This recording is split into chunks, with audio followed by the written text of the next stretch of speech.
राजस्थान के कुलधरा के पास एक पुराना खंडहर है। आसपास वाले उसे भूतिया खंडहर के नाम से जानते हैं। यहाँ जाने से हर कोई डरता है। सुना है कि यहाँ जाने वाला जिंदा वापस नहीं आता। एक दिन मशहूर फिल्म डायरेक्टर हरीश भट्ट मुंबई में अपने ऑफिस में नई हॉरर फिल्म की शूटिंग की बात कर रहे थे। अरे रमेश, मैंने तुमसे कहा था कि शूटिंग के लिए एक पुराना खंडहर चाहिए। क्या तुमने पुराना खंडहर देखा कि नहीं? लोकेशन तो देख लिया है सर, बस उसके मालिक से बात करना बाकी है। अरे तो फोन लगाओ, मैं उनसे बात करता हूँ। रमेश पुराने खंडहर के मालिक को फोन लगाता है। हेलो, कौन बोल रहा है? जी मैं मशहूर फिल्म डायरेक्टर हरीश भट्ट जी के ऑफिस से बोल रहा हूँ। मुझे आप ही का इंतजार था। कहिए, क्या कहना चाहते हो? साहब आपसे बात करना चाहते हैं, लीजिए बात करिए उनसे। हाँ, उन्हें फोन दो। नमस्ते जी, मैं हरीश भट्ट बोल रहा हूँ। कहिए जनाब, मैं आपकी क्या मदद कर सकता हूँ? जी मैं आपके पुराने खंडहर में अपनी हॉरर फिल्म की शूटिंग करना चाहता हूँ। अच्छा, तो आप हमारे खंडहर में शूटिंग करना चाहते हो? जी हाँ, आपका खंडहर मेरी स्टोरी में बिल्कुल फिट बैठता है। भूतिया खंडहर, जहाँ एक दो भूत नहीं, भूतों का डेरा है। आपने ठीक सोचा, वहाँ पर भूतों का डेरा ही है। क्या मतलब? मैं कुछ समझा नहीं। मतलब कि आपके फिल्म में ये खंडहर बराबर फिट बैठता है। तो क्या हम लोग वहाँ पर शूटिंग कर सकते हैं? हाँ, आप शूटिंग कर सकते हो। मुझे आपका इंतजार रहेगा। भूतिया खंडहर में फिल्म की परमिशन मिलते ही फिल्म का सारा यूनिट राजस्थान की ओर चल पड़ता है। अगले दिन सारा काफिला पुराने खंडहर पहुंच जाता है। ठीक उसी वक्त एक काली बिल्ली ने रास्ता काटा। बिल्ली ने रास्ता काटा, अब शकुन हुआ। हमारे लिए नहीं, बिल्ली के लिए। आने वाले खतरे को नजरअंदाज करके फिल्म के डायरेक्टर फिल्म की शूटिंग के लिए भूतिया महल में प्रवेश करते हैं। अरे वाह, खंडहर तो काफी डरावना है। ठीक मुझे ऐसा ही खंडहर चाहिए था। तभी खंडहर का मालिक अचानक आकर भूतिया अंदाज में कहता है, आप सभी का हमारे पुराने खंडहर में स्वागत है। मैं इस खंडहर का मालिक हूँ।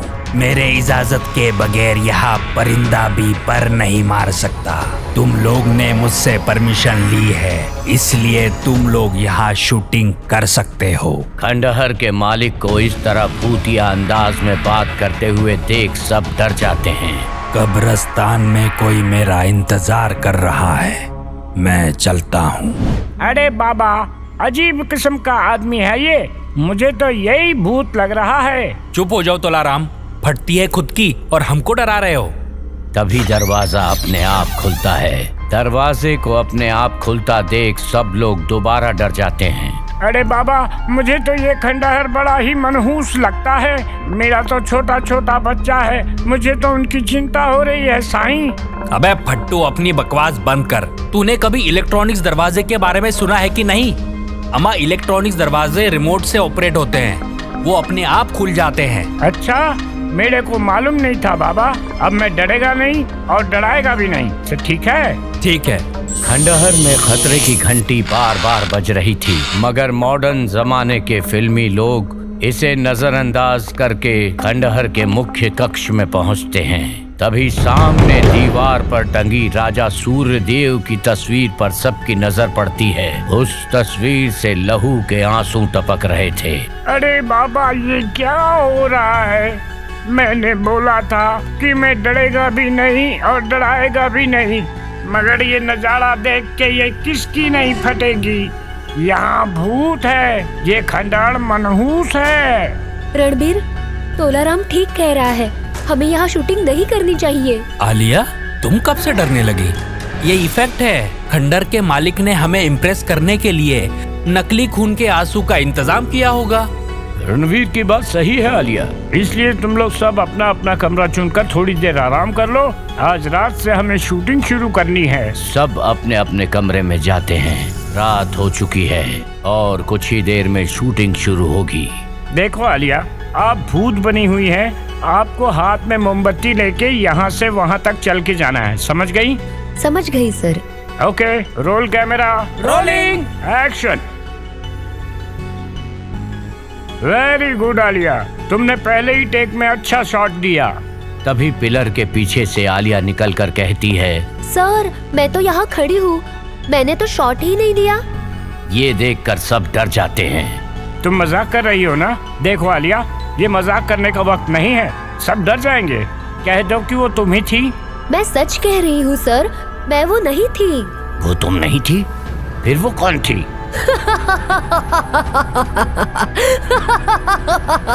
काफी दिनों से मुझे तुम्हारा इंतजार था। अब तुम सबको मैं मार दूंगी और सबसे पहले तोलाराम मैं तुझे मार दूंगी।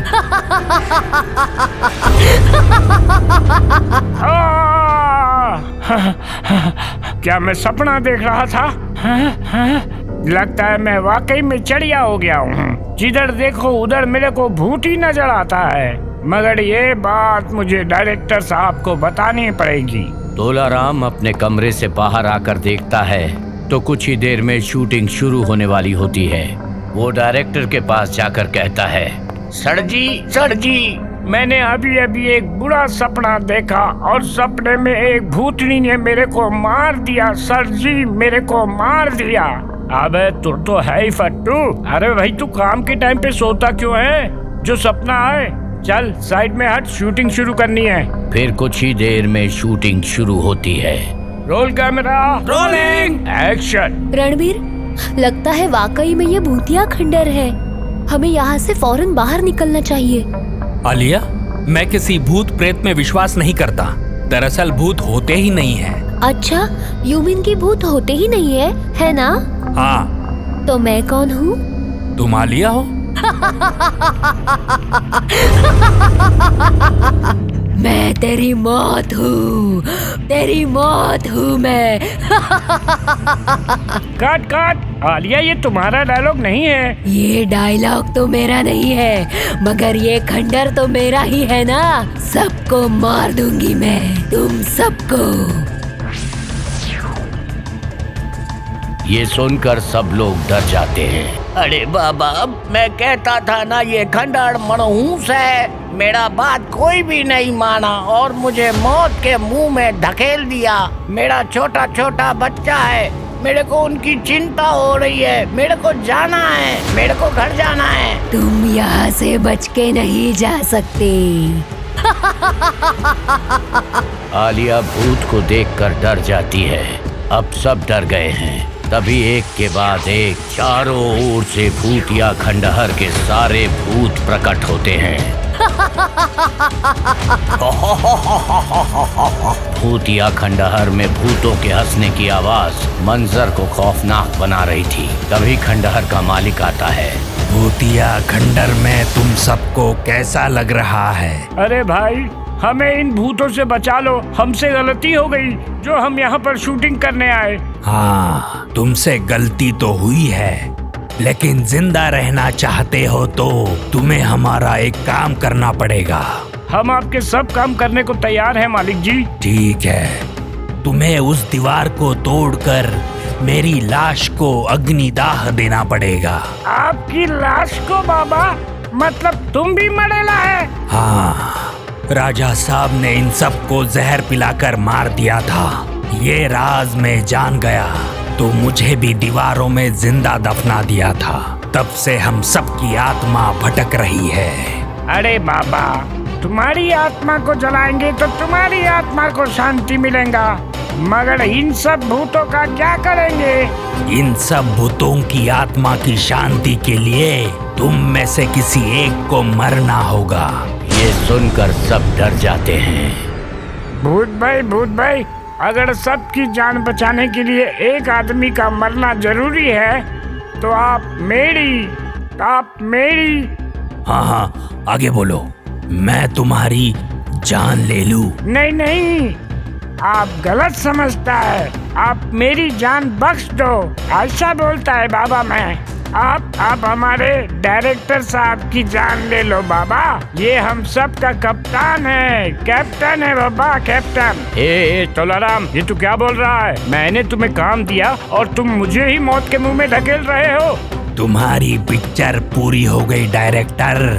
ए भूतो, खत्म कर दो इस डायरेक्टर को। सारे भूत मिलकर डायरेक्टर को मारने के लिए आगे बढ़ते हैं।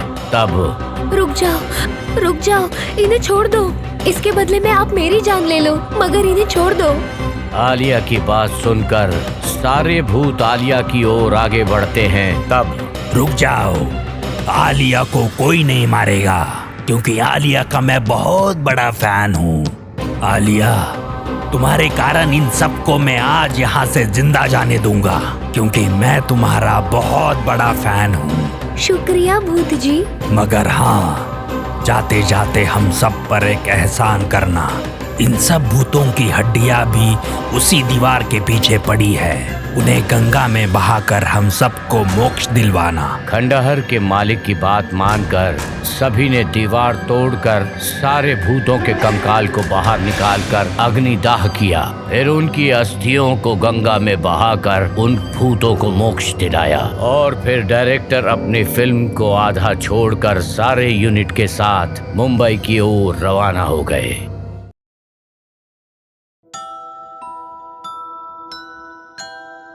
राणा विश्वनाथ प्रताप सिंह काफी समय से बीमार हैं। अब वो आखिरी सांसें गिन रहे हैं। बेटे, मैंने तुमसे एक बात छुपाई थी, पर मौत मेरे सामने खड़ी है, इसलिए वो बात बताने का वक्त आ गया है। बताइए पापा, आप हमें क्या बताना चाहते हैं?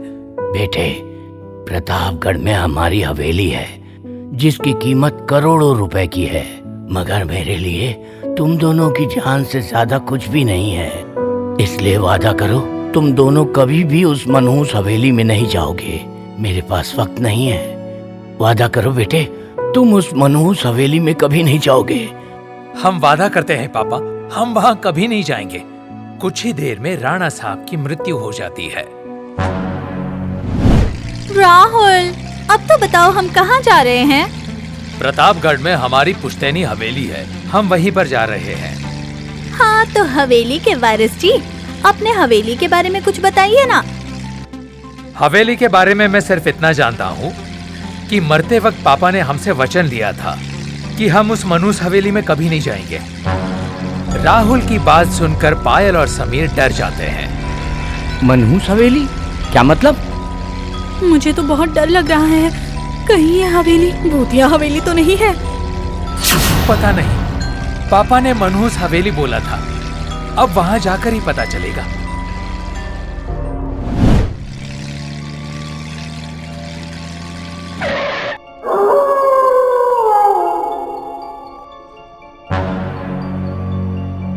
चले जाओ, चले जाओ, चले जाओ यहाँ से, वरना मारे जाओगे। चले जाओ, सब मारे जाओगे। सब मारे जाओगे, कोई नहीं बचेगा। पागल की बात सुनकर सब डर जाते हैं। छोटे मालिक, आप माफ करना छोटे मालिक, आपको यहाँ नहीं आना चाहिए था। क्यों?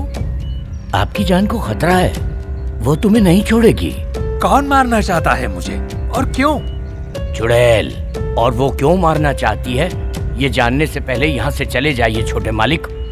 मैं भूत प्रेत में विश्वास नहीं करता। अब हमको डराना बंद करो और हमारा सामान लेकर अंदर आओ।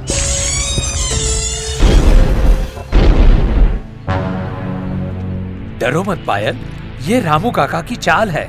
वो चाहते हैं कि डर के मारे हम कभी यहाँ ना आए और ये करोड़ों की हवेली उनकी हो जाए। मगर डरो मत, मेरे साथ अंदर आओ।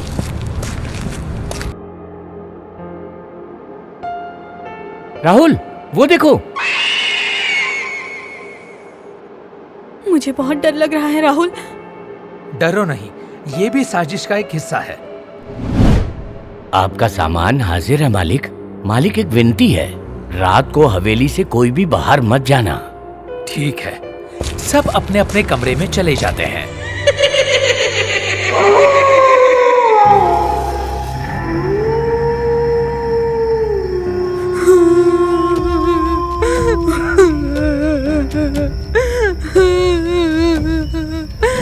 लड़की की रोने की आवाज।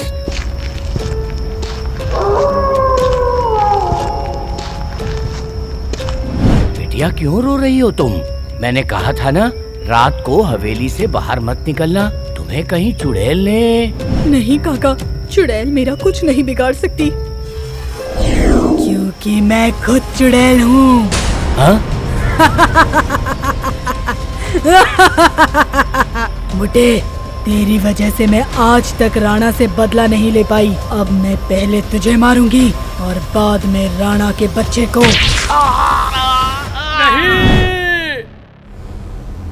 राहुल की चीख सुनकर पायल जाग जाती है। क्या हुआ राहुल? एक बुरा सपना देखा। मैंने देखा कि चुड़ैल ने रामू काका को मार दिया है। हे भगवान, रामू काका की रक्षा करना।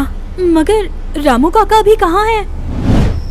तीनों रामू काका को ढूंढने के लिए हवेली से बाहर आते हैं। गार्डन में रामू काका घायल गिरे पड़े हुए हैं। रामू काका! बेटे, चुड़ैल ने मुझे मारा है, अब वो तुझे मारना चाहती है बेटे। मगर चुड़ैल मुझे क्यों मारना चाहती है? रामू काका! रामू काका!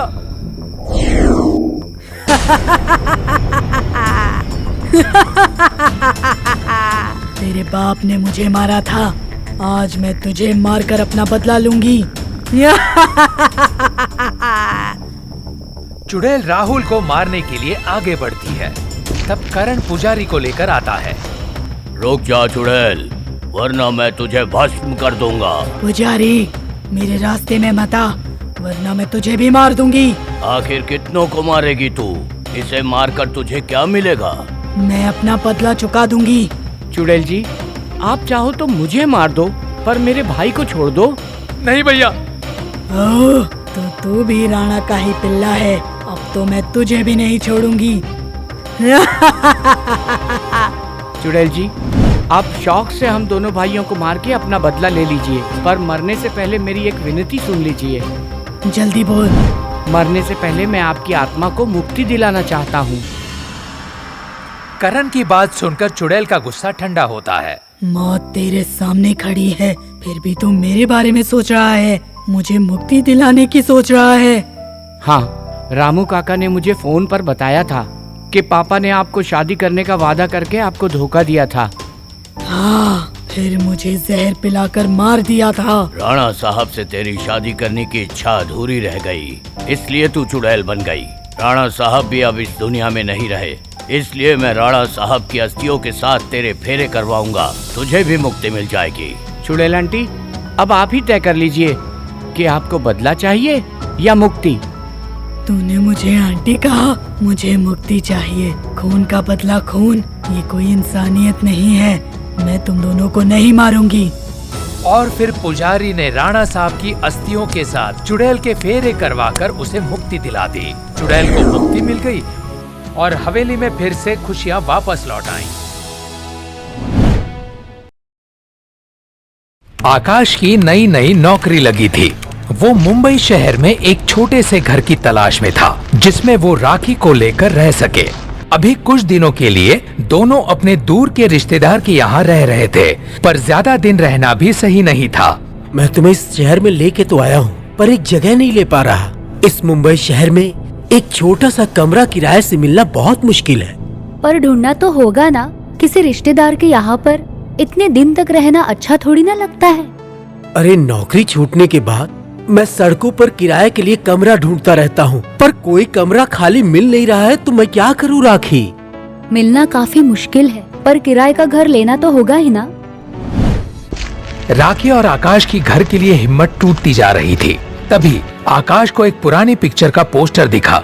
आकाश उस पोस्टर को देख ही रहा था, तभी उसकी नजर पोस्टर के पीछे छिपी एक चिट पर पड़ी। आकाश ने आगे बढ़कर देखा। पुरानी पिक्चर का पोस्टर, इसके पीछे ये चिट्ठी कैसी है? बड़ी अजीब सी लग रही है। देखता हूँ इसमें क्या लिखा है। आकाश ने चिट को खोलकर देखा तो लिखा था, किराए के लिए घर खाली है, संपर्क करें। फोन नंबर भी लिखा हुआ था। शायद भगवान ने मेरी सुन ली, किराए के लिए कमरा खाली है। यही तो मुझे चाहिए था। एक काम करता हूँ, घर जाकर ही राखी को बताऊंगा और उसी के सामने नंबर मिलाऊंगा। आकाश खुशी खुशी राखी के पास चिट्ठी लेकर जाता है और राखी के सामने उस नंबर को डायल करता है।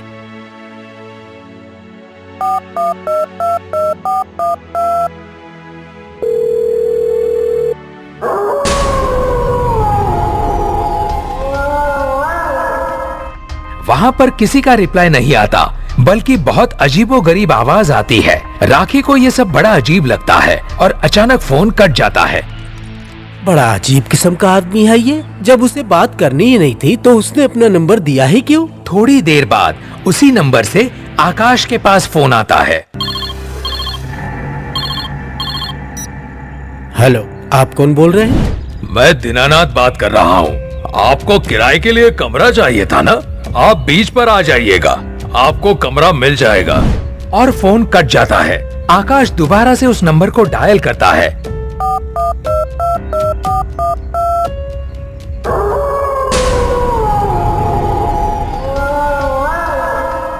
लेकिन फिर से अजीबोगरीब आवाजें आ रही होती है और फोन कट जाता है।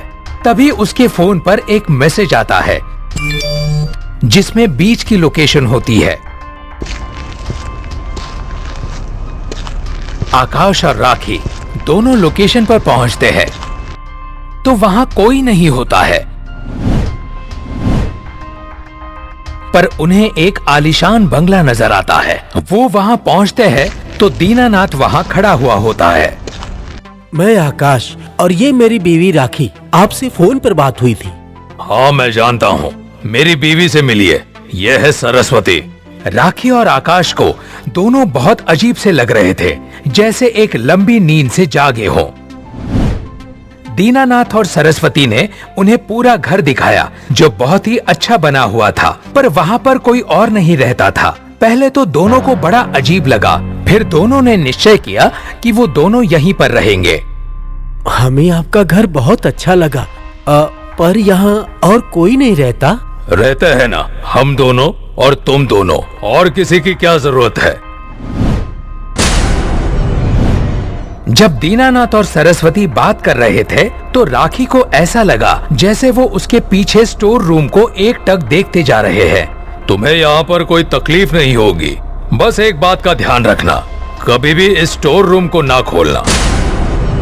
क्या है स्टोर रूम में? मैंने कहा ना, इस स्टोर रूम से दूर रहना, इसी में तुम्हारी भलाई है।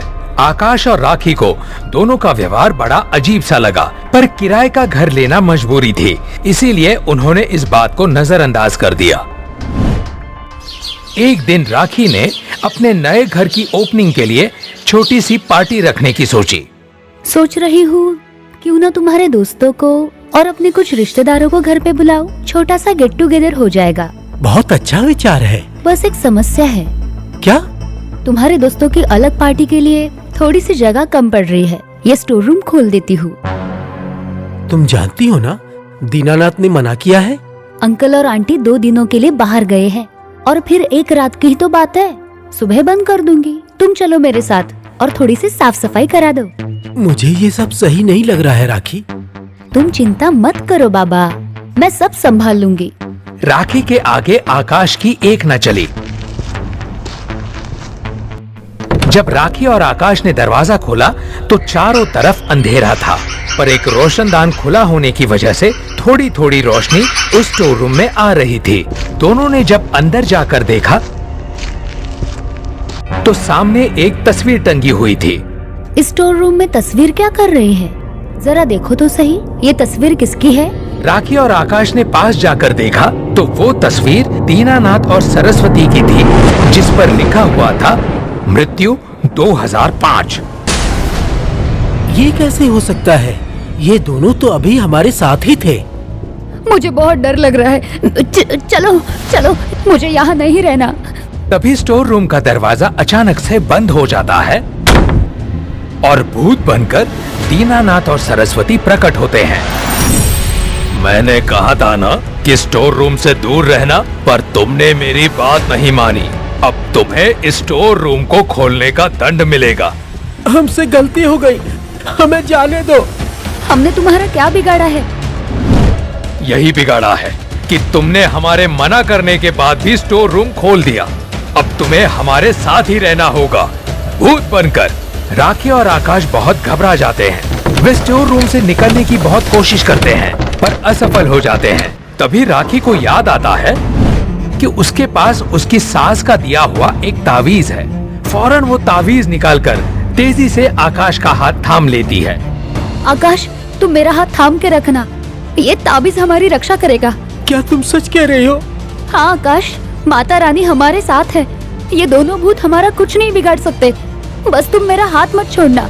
राखी आकाश को लेकर आगे बढ़ती चली जाती है। स्टोर रूम का दरवाजा भी अपने आप खुल जाता है और वो उस तावीज के सहारे उस भूतिया घर से निकल जाते हैं। जब वो घर पहुंचकर सबको ये बात बताते हैं, तब पता चलता है कि वो घर तो वर्षों से खाली पड़ा है, वहाँ कोई नहीं रहता।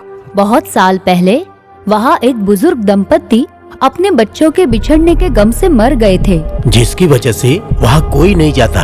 राखी और आकाश तो वहाँ से बच के निकल गए, मगर क्या पता भूतिया फैमिली का अगला शिकार कौन होगा। आपको हमारा ये वीडियो पसंद आया हो तो प्लीज हमारे चैनल को सब्सक्राइब कीजिए और हाँ, वीडियो को लाइक और शेयर करना मत भूलना। धन्यवाद।